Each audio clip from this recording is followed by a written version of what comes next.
Hello students, आप देख रहे हैं इम्पेरिबल एजुकेशन और मैं हूं दीपक यादव। आज का हमारा टॉपिक है क्लास 10 मैथ का पहला चैप्टर वास्तविक संख्याएं। इसके बारे में हम लोग पढ़ेंगे।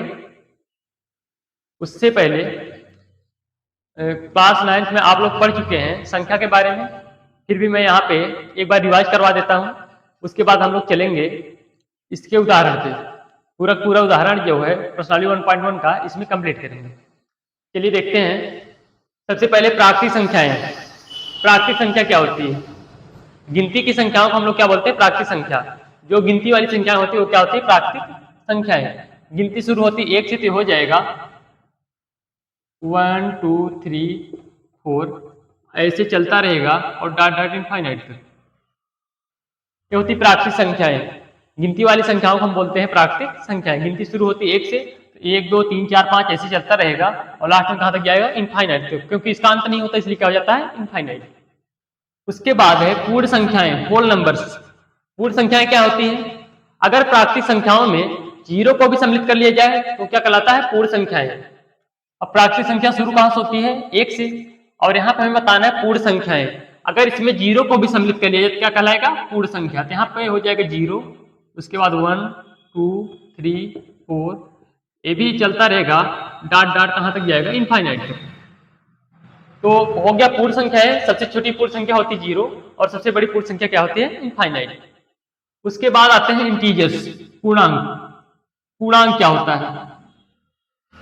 तो क्या बताएंगे? अगर पूर्ण संख्या में निगेटिव संख्याओं को भी सम्मिलित कर लिया जाए तो क्या कहलाता है? पूर्णांक। अब देखिए यहाँ पे पूर्ण संख्या क्या है? 0 से लेके इनफाइनाइट तक। इसी में माइनस वाली संख्याएं भी शामिल हो जाएंगे तो हो जाएगा इधर 0 1 2 3 4, ये चलता रहेगा इधर इनफाइनाइट तक, और इधर आएगा -1 -2 -3, और ये भी आएगा इधर डॉट डॉट करके माइनस इनफाइनाइट। ये होता है पूर्णांक, जिसमें प्लस वाली संख्याएं, माइनस वाली संख्याएं और 0 सभी शामिल होता है। उसके बाद है सम संख्याएं, इवन नंबर्स। सम संख्याएं क्या होती हैं? वे संख्याएं जो 2 से पूर्णतः विभाजित हो जाती हैं सम संख्याएं कहलाती हैं। जैसे 2 4 6 8 10 12 14, डॉट डॉट ऐसे आगे बढ़ सकते हैं। उसके बाद है विषम संख्याएं। तो क्या बोलेंगे? वे संख्याएं जो 2 से पूर्णतः विभाजित नहीं होती हैं विषम संख्याएं कहलाती हैं। जैसे यहाँ हो जाएगा 1 3 5 7 9 11 13 15 17, आगे ऐसे बढ़ते रहेंगे। जो संख्याएं 2 से पूर्णतः विभाजित नहीं होती हैं विषम संख्याएं कहलाती हैं। उसके बाद है परिमेय संख्याएं, जिन संख्याओं को हम p बटे q के रूप में लिख सकते हैं, जहां p और q पूर्णांक होते हैं तथा q नॉट इक्वल टू 0, वो क्या कहलाता है? परिमेय संख्या, जिसे हम p बटे q के रूप में लिख सकते हैं। जैसे ले लेते हैं यहाँ पे 1 बटे 2, 3 बटे 5, या फिर और भी नंबर ले लेते हैं 6 बटे 11, 7 बटे 9, या फिर ले लेते हैं 22 बटे 7। ये सब क्या होते हैं? परिमेय संख्याएं। ये हो गया परिमेय संख्याएं, जिसे p बटे q के रूप में लिखा जा सकता है, वो होती है परिमेय संख्या।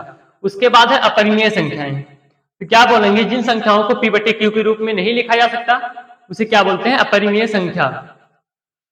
जैसे अब अपरिमेय संख्या क्या होती है? जो रूट वाली संख्याएं होती हैं जिसका हम लोग वर्गमूल नहीं निकाल सकते हैं, वो क्या होती हैं? अपरिमेय संख्या।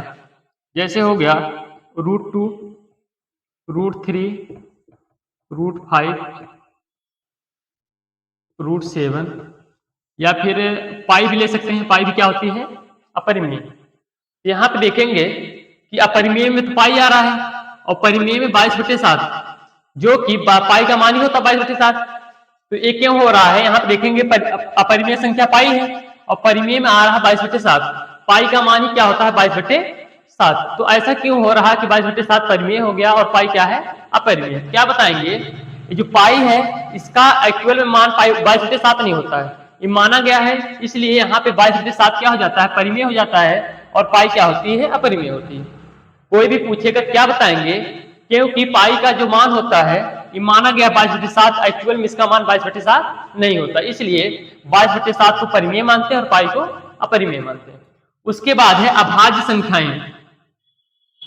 अभाज्य संख्या क्या होती है, वे संख्याएं जो खुद से कटती हैं या तो एक से कटती हैं, उसके अलावा और भी किसी भी संख्या से विभाजित नहीं होती, वे क्या कहलाती हैं, अभाज्य संख्याएं। ऐसी संख्याएं जो स्वयं तथा एक के अलावा और किसी संख्या से विभाजित ना हो, वे कहलाती हैं अभाज्य संख्याएं। जैसे 2 हो गया, 3, 5, 7, 11, 13, 17, 19, ले सकते 23, ऐसे बढ़ते रहेंगे आगे। ये सब क्या है, अभाज्य संख्याएं। अभाज्य संख्या वो होती है जो स्वयं से कटे या एक से कटे, उसके अलावा और भी किसी भी नंबर से विभाजित ना हो, क्या कहलाती है, अभाज्य संख्याएं। अब इसमें है सबसे छोटी अभाज्य संख्या क्या होती है, 2, और सबसे बड़ी का तो पता नहीं है, क्या हो जाएगा, इनफाइनाइट।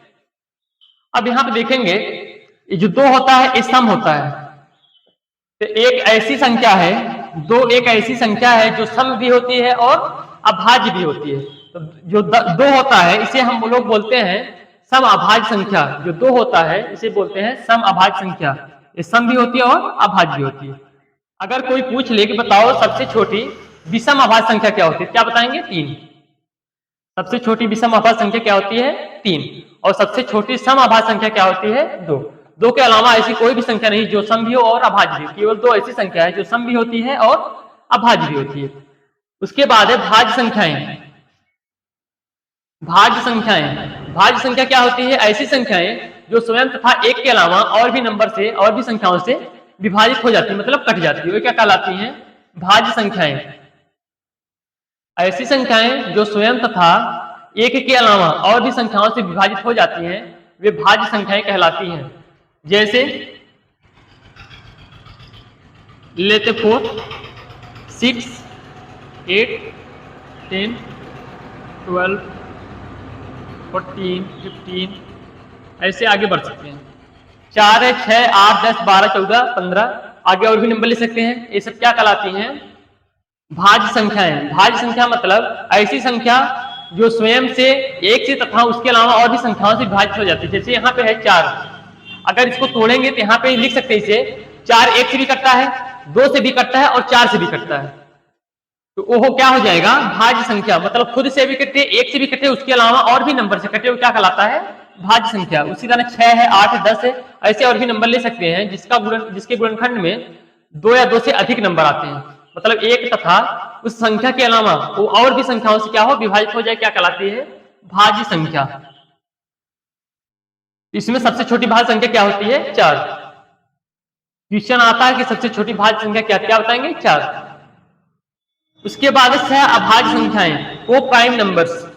सह अभाज्य संख्या क्या होती है, तो क्या बताएंगे, ऐसी 2 या 2 से अधिक संख्याएं, ऐसी 2 या 2 से अधिक संख्याएं जिसमें कुछ भी कॉमन फैक्टर ना हो, वो क्या कहलाता है, सह अभाज्य संख्याएं। इसका मतलब ये है कि अगर हमारे पास 2 संख्याएं या 2 से अधिक संख्याएं हैं, उसमें अगर कोई भी कॉमन फैक्टर नहीं होगा तो क्या कहलाएगा, अभाज्य संख्या। जैसे 2, 3, 2 और 3 में कोई भी कॉमन फैक्टर नहीं है, फैक्टर उभयनिष्ठ गुणनखंड। तो अगर 2 और 3 में कोई भी उभयनिष्ठ गुणनखंड नहीं, इसलिए क्या हो जाएगा, सह अभाज्य संख्या। उसी तरह और भी नंबर ले सकते हैं, जैसे ले लेते हैं 3, 5, या फिर 4, 7, 12, 13, या और भी नंबर ऐसे ले सकते हैं। इसमें क्या हो रहा है, 2, 3 में कुछ भी कॉमन नहीं, 3, 5 में भी कुछ कॉमन नहीं, 4 और 7 में भी कुछ कॉमन नहीं है, 12 और 13 में भी कुछ कॉमन नहीं है। ये सब क्या कहलाएंगे, सह अभाज्य संख्याएं। या ऐसा भी कह सकते हैं, अगर लगातार 2 संख्याएं हैं, लगातार 2 संख्याएं हैं, तो वो क्या कहलाएंगे, हमेशा सह अभाज्य संख्या, क्योंकि इसमें कुछ भी कॉमन नहीं है। तो कोई भी नंबर ले सकते हैं, जैसे ले लो 15 और 16, इसमें भी कुछ कॉमन नहीं होगा, 17 18 ले लो या 20 21 ले लो, कुछ भी अगर लगातार की दो संख्याएं ले रहे हैं तो उसमें कुछ भी कॉमन नहीं होगा और उसे क्या बोलेंगे, सह अभाज्य संख्याएं। उसके बाद है वास्तविक संख्याएं, जो कि हमारा चैप्टर है रियल नंबर। वास्तविक संख्याएं, वास्तविक संख्या क्या होती है, जितने भी नंबर आज तक हम लोग पढ़े हैं सभी संख्याएं क्या कहलाती हैं, वास्तविक संख्याएं। जितने भी संख्याओं के बारे में हम लोग पढ़े हैं वो सब क्या कहलाती हैं, वास्तविक संख्याएं। या फिर ऐसे बोल सकते हैं परिमेय और अपरिमेय, परिमेय और अपरिमेय संख्याएं मिलकर क्या कहलाती हैं, वास्तविक संख्याएं। इसमें परिमेय भी आ जाएगा और अपरिमेय भी आ जाएगा। यहाँ पे ले सकते हैं जैसे 1/2 हो गया, फिर रूट में 5 हो गया, या फिर पाई भी ले सकते हैं, 22/7 भी ले सकते हैं। परिमेय और अपरिमेय दोनों मिलकर क्या कहलाएगा, वास्तविक संख्याएं। चलिए इसके बाद हमें पढ़ना है प्रमेय 1.1, जो कि है अंकगणित की आधारभूत प्रमेय। अंकगणित की आधारभूत प्रमेय ये क्या होता है, यहाँ आप देखेंगे प्रत्येक भाज्य संख्या को अभाज्य संख्याओं के गुणनफल के रूप में व्यक्त किया जा सकता है तथा यह गुणनखंडन अभाज्य गुणनखंडों के आने वाले क्रम के बिना अद्वितीय होता है। अद्वितीय मतलब होता है कि सिर्फ और सिर्फ केवल एक मान, वही क्या कहलाता है, अद्वितीय। जैसे कोई भी नंबर ले लेते हैं, मान लो हमारे पास है 210, कितना है 210, तो इसका कर लेंगे गुणनखंड। अगर 210 का गुणनखंड करेंगे, ये पहले 2 से लेके जाएंगे, 2 से काटेंगे तो आएगा 2 के 2, यहाँ पे 10 में भाग लेके जाएंगे, पहले एक में भाग जाएगा नहीं, तो अगर 10 में लेके जाएंगे पहले 0 बढ़ाएंगे, उसके बाद 2 5 10, फिर देखेंगे अब तो 2 से डिवाइड होगा नहीं, तो 3 से विभाजक नियम हम लोग पढ़े हैं कि अगर अंकों को जोड़ने पे 3 के पहाड़े मार, इसका मतलब 3 से करता है। यहाँ पे देखो 1 0 और 5 सबको अगर जोड़ेंगे तो 5 1 कितना आएगा 6, 6 3 से करता है, यहाँ 3 से लेके जाएंगे, 3 त्रिक 9, 1 बच्चे हो जाएगा 15, 3 बच्चे 15। फिर यहाँ पे देखेंगे अंकों को ऐड करने, देखो 5 3 8, 3 के पहाड़े नहीं आ रहा, इसका मतलब 3 से नहीं कटेगा। अब लेके जाएंगे 5 से, 5 7 35, उसके बाद कटेगा 7 से, ये हो गया। इसका गुणनखंड आएगा 2 गुणे 3 गुणे 5 गुणे 7। जो अंकगणित की आधारभूत प्रमेय है, इसका कहने का मतलब ये है कि प्रत्येक भाज्य संख्या है, 210 क्या है, भाज्य संख्या, वो अभाज्य संख्याओं के गुणनफल के रूप में, ये जो नंबर्स आए हैं सभी क्या, 2 3 5 और 7 सभी क्या होते हैं, अभाज्य संख्या। अभाज्य संख्याओं के गुणनफल के रूप में व्यक्त किया जा सकता है, ये तो हो गया। तथा यह गुणनखंडन अभाज्य गुणनखंडों के आने वाले क्रम के बिना अद्वितीय होता है। इसका मतलब ये है हम इसके क्रम को आगे पीछे कर सकते हैं, इसका जो मान होता है वो फिक्स होता है, उसके अलावा और कोई नहीं होगा। जैसे यहाँ पे 2, इसे भी अगर इसे हम लिखना चाहें, यहाँ पे लिख सकते हैं 7 पहले कर लेते हैं, या 3 को कर लेते हैं, उसके बाद फिर 5 कर लेते हैं और लास्ट में 2 कर देते हैं, तो इसका जो मान आएगा वो हमेशा जो रहेगा यही नंबर रहेगा, इसे आगे पीछे कर सकते हैं, क्रम को चेंज कर सकते हैं। वही क्या होता है, अंकगणित की आधारभूत प्रमेय। जो अद्वितीय मतलब होता है सिर्फ और सिर्फ केवल एक मान, इसमें जो है 2 3 5 और 7 यही रहेंगे, केवल इसके क्रम को आगे पीछे कर सकते हैं, वही होता है अंकगणित की आधारभूत प्रमेय। चलिए ये हो गया। उसके बाद हम लोग इसमें जितने एग्जाम्पल हैं एग्जाम्पल करेंगे। उसके बाद उदाहरण नंबर 1, इसमें देखो दिया है संख्याओं 4 की पावर n पर विचार कीजिए जहां n एक प्राकृत संख्या है। जांच कीजिए कि क्या n का कोई ऐसा मान है जिसके लिए 4 की पावर n अंक 0 पर समाप्त होता है। 0 मतलब 0, हाँ 0 पर समाप्त होता है। हमें बताना है यहाँ पे जो कि 4 की पावर n है, n का ऐसा कोई मान है जिसकी अगर उसे रखेंगे क्या इसका मान 0 आ सकता है, ये संख्या 0 पर समाप्त हो सकती है या नहीं, इसे हमें बताना है। देखिए यहाँ क्या लिखेंगे, यहाँ आप कर सकते हैं, हमें दिया 4 की पावर n, 4 की पावर n और पूछा है कि ये संख्या बताओ 0 पर समाप्त हो सकती है या नहीं। तो क्या करेंगे, यहाँ पे हम लोग 4 का कर लेते हैं गुणनखंड। 4 को क्या ले सकते हैं, 2 गुणे 2 और इसकी घात हो जाएगी n। अब एक चीज और देखेंगे, कोई भी नंबर 0 पर समाप्त कब होता है, कोई भी संख्या 0 पर तब समाप्त होती है जब उसके गुणनखंड में अनिवार्य रूप से 2 तथा 5 सम्मिलित हो। अगर इस संख्या में देखेंगे 2 तो शामिल है लेकिन 5 नहीं है, ये संख्या कभी भी 0 पर समाप्त नहीं हो सकती है। जैसे कोई भी नंबर हो, अगर उसे हमें चेक करना हो ये संख्या 0 पर समाप्त होगी कि नहीं होगी, क्या करेंगे, उसका गुणनखंड करेंगे, उसके गुणनखंड में अगर 2 तथा 5 सम्मिलित है तब तो 0 पर समाप्त होगा, नहीं तो नहीं होगा। जैसे कोई भी नंबर ले सकते हैं, मान लो मेरे पास 30, अगर इसका गुणनखंड कराएंगे तो हो जाएगा 2 गुणे 3 गुणे 5, 2 3 6 पंचे 30। इसमें देख रहे हैं 2 भी है और 3 भी है, इसीलिए यहाँ पे देखो इसका इकाई क्या आया, 0 है। ये 30 पर समाप्त हो रहा है। कोई भी नंबर ले सकते हैं जिसके गुणनखंड में 2 तथा 5 आएगा वो 0 पर समाप्त होगा, नहीं तो नहीं होगा। अब यहाँ पे n का कोई ऐसा मान नहीं है जिसके लिए ये 0 पर समाप्त हो। यहाँ पे लिख सकते हैं, चलो ये हो गया। यहाँ पे क्या करेंगे, यहाँ पे लिखेंगे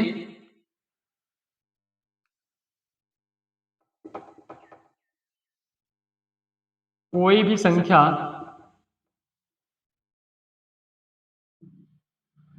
शून्य पर तब समाप्त होती है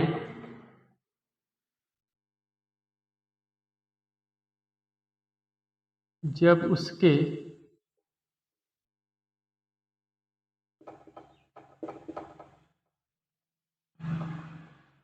उसके गुणनखंड में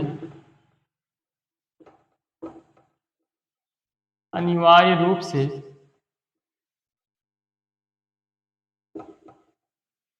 2 तथा 5 सम्मिलित हो। कोई भी संख्या शून्य पर तब से समाप्त हो सकती है जब उसके गुणनखंड में अनिवार्य रूप से 2 तथा 5 सम्मिलित हो। अब यहाँ पे देखेंगे इसमें 2 तो आया है लेकिन 5 नहीं आया है, इसलिए ये संख्या जो है 0 पर कभी समाप्त हो ही नहीं सकती। यहाँ पे लिख सकते हैं 4 की पावर n में 4 की पावर n के गुणनखंड में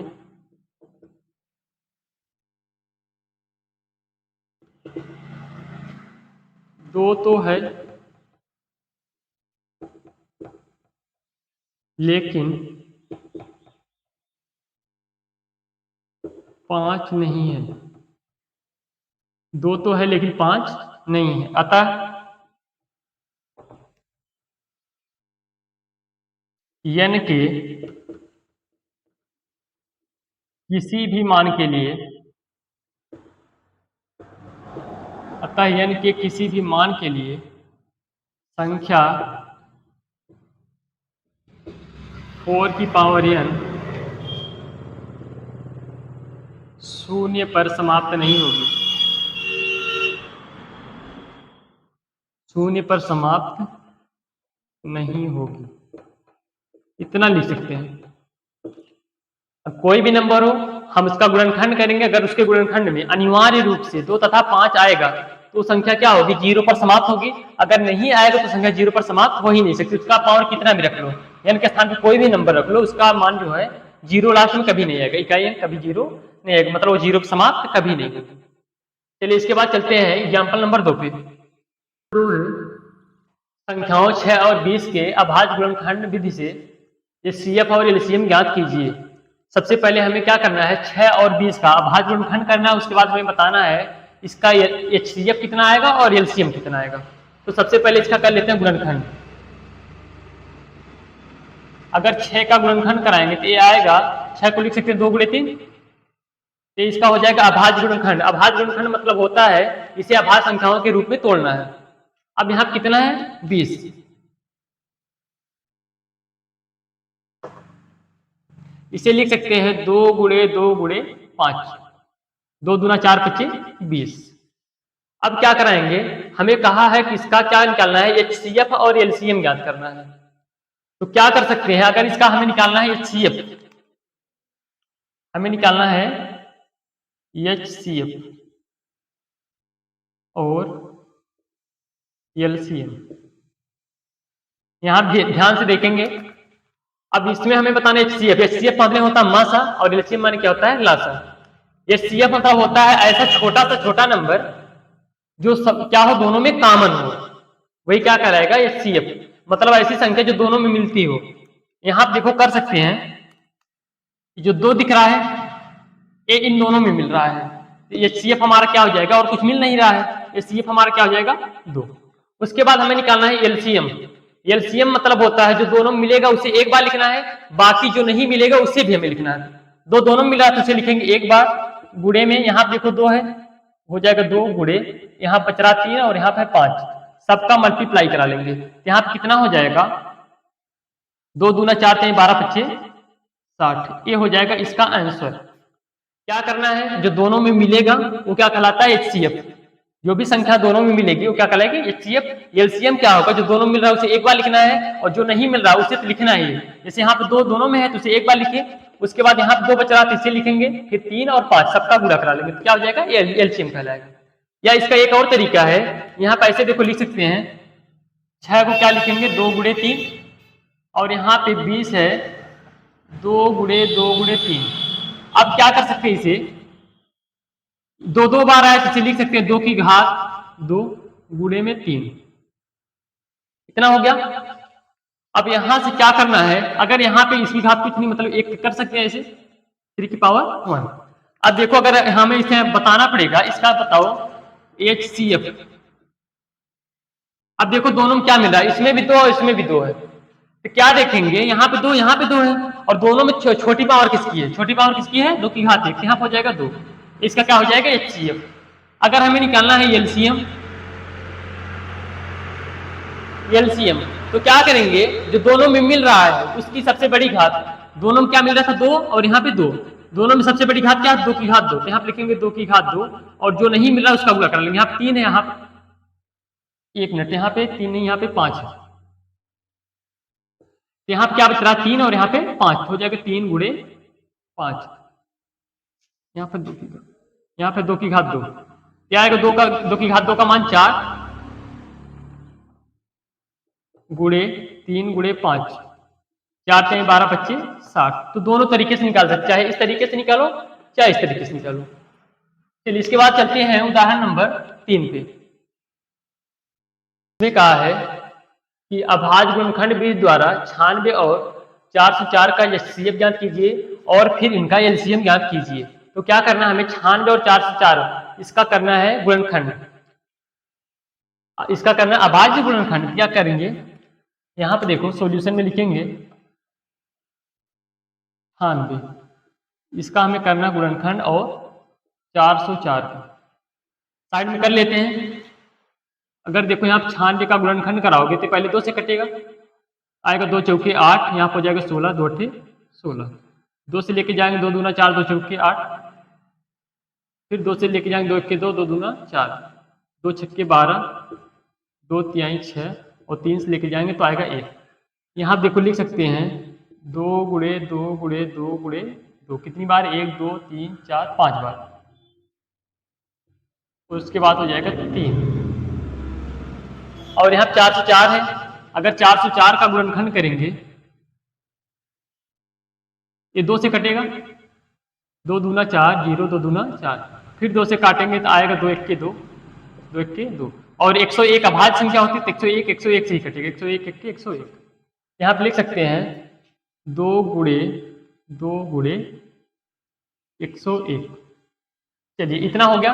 इसके बाद क्या कर सकते हैं, यहाँ पे देखो 2 का गुणा कितनी बार हो रहा है, 1 2 3 4 5, इसे लिख सकते हैं 2 की घात 5 गुणे 3, एक बार इसे लिखेंगे 3, या 3 की घात 1 कर सकते हैं।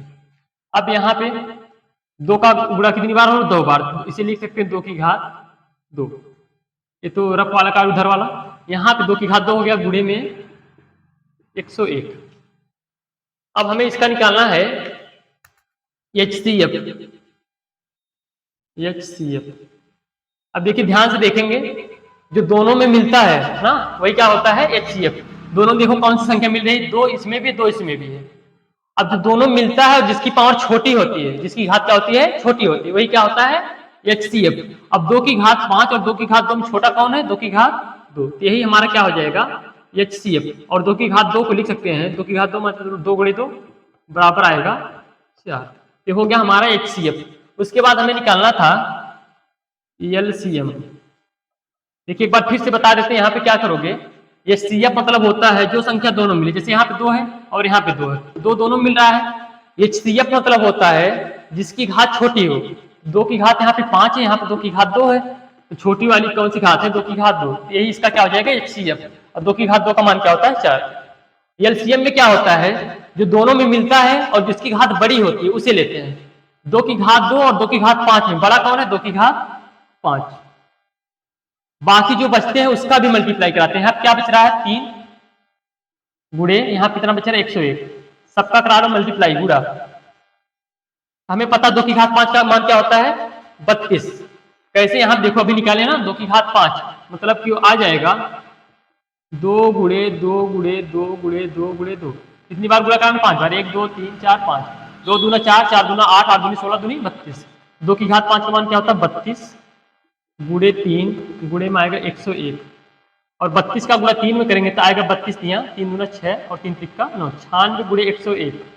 और 96 का गुणा 101 में कराएंगे तो पहले 96 का गुणा 100 करा लेते हैं।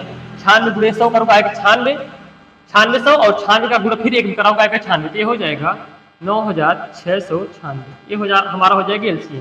तो एचसीएफ आया 4 और एलसीएम आया 9696। ये हमारा हो गया आंसर। एचसीएफ है 4 और एलसीएम है 9696।